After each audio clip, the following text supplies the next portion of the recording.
So whenever I see this grip positioning here, I think we need to make sure that we try to get it into a better positioning. So what I'm looking at is the fact that we can see a lot of the fingernails on that bottom hand.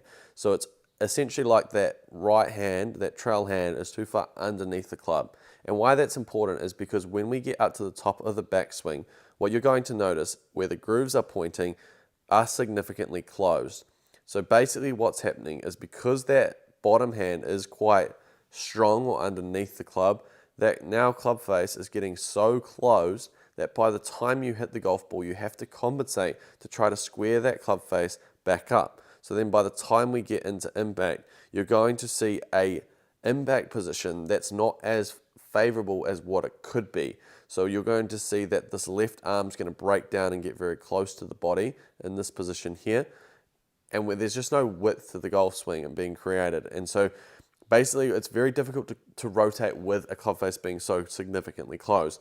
So we need to start with working on that club face to get that in a better spot first, and then we can start to work on this release positioning here. Now, if you're a serious golfer wanting your golf swing analyzed just like this one here, comment or DM me the word analysis on Instagram for your chance to get one.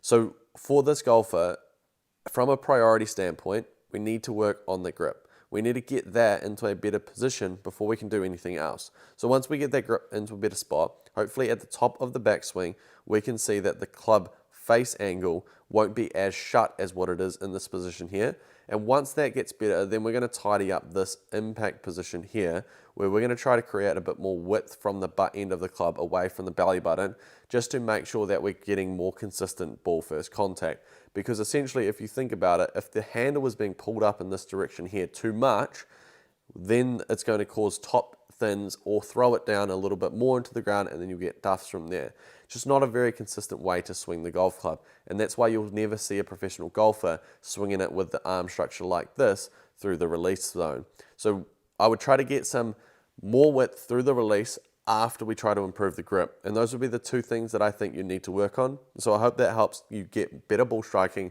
and more consistent shots towards your target.